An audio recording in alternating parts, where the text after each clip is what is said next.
What's up guys, Summer here and welcome to another episode of Summer's Auto Marketing. So for today's video ay magre-release tayo. So this is my third release in MG Calamba. And sobrang aga ng release natin for today's video kasi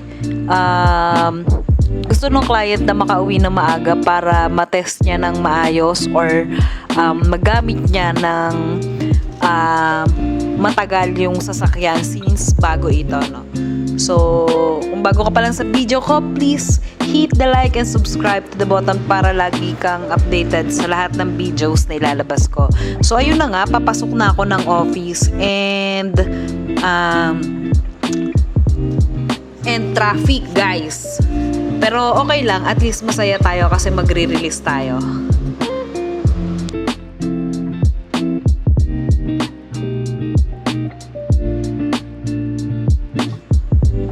So, ayun na nga guys, no? So, nasa admin na ako niyan that time and kumukuha ng mga dokumento na kailangan para papirmahan sa client.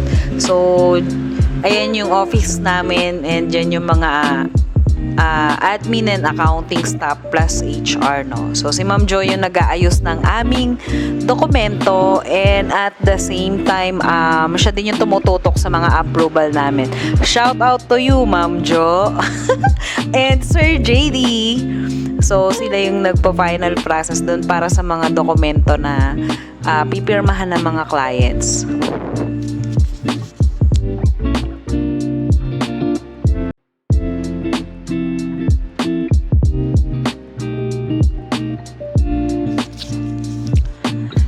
So, ayun na nga guys, mag-i-start kami magpirmahan ng kliyente. And kinuha ko na rin yung mga original documents niya like 2 valid ID, COE, payslip, ITR, proof of billing, and ang pinakamahalaga sa lahat ay yung bank statement. So, lahat yon original and pinasa na ipapasa namin sa bangko. So, nag-start na rin kami magpirmahan guys and sobrang kapal ng pinirmahan ng client. So, yun, naandyan sa frame namin is kasama niya yung tatlong clients din. So, yan yung mga kasama niya while releasing guys. So, ang dami niya pinirmahan and buti na lang at walang nakalimutan na requirements. Kasi pag may nakalimutan is hindi pinaparelease ng bangko yung sasakyan. So, while nagpipirmahan kami, ina-assist ko siya kung alin yung mga dapat pirmahan para maiwasang magkamali yung client and at the same time para mas mapabilis yung proseso namin sa pagre-release. Kasi pag hinayaan ko yung client, parang lahat ipipigure out niya pa kung alin yung mga pipirmahan and hassle sa part ng client. So, ina-assist ko na rin siya para hindi siya mahalito and at the same time mas lalong bumilis yung pagre-release ng sasakyan.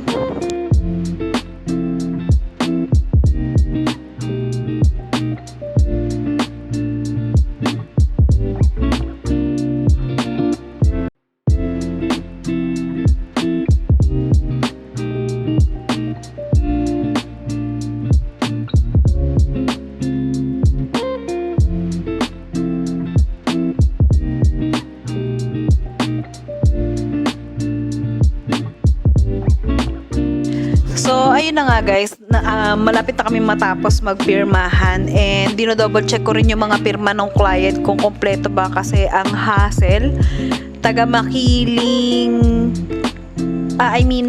Makati yung client pero nag-i-stay siya sa Cavite so medyo mahirap siya hanapin. Then ang office ng work niya is sa may Sambales pa. So, I'll just make sure na yung mga signatures niya is kompleto and magkakapareho guys. So, yun yung critical part when it comes in releasing the in-house financing, no, sa dealer. So, ayan na nga, nagpipirmahan na nga kami and nagre-release na and ayun, ginagawa yung showroom pa namin so marami pang hindi tapos.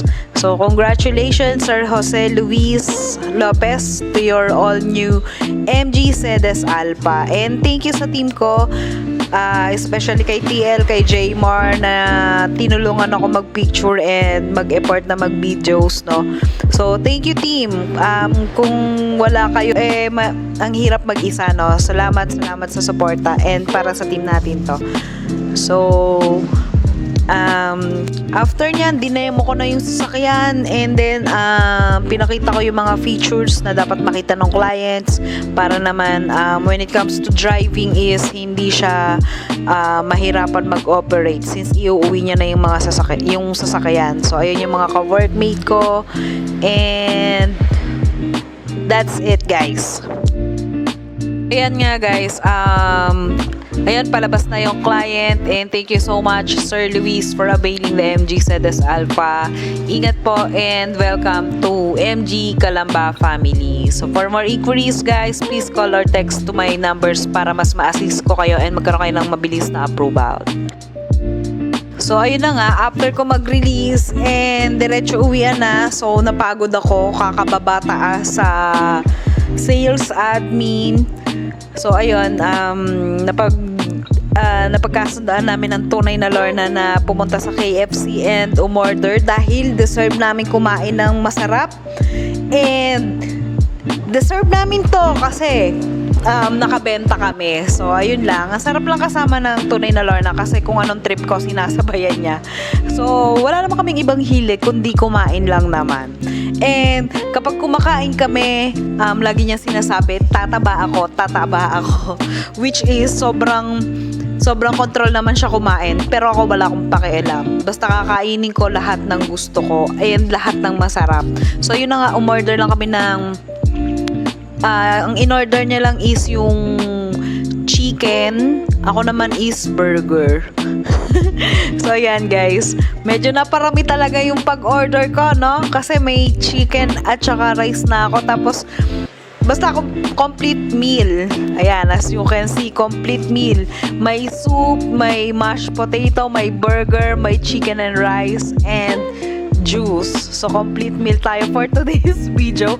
And wala makapipigil dahil nakakapagod magbabataas sa sales admin. Pero I'm so glad kasi syempre another benta, another release. So ayan, picture muna kami.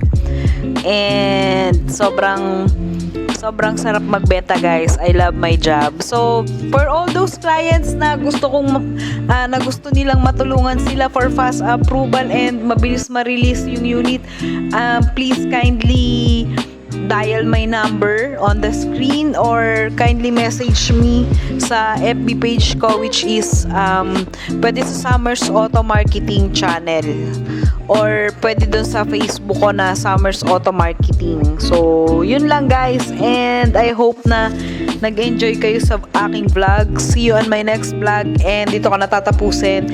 Bye-bye.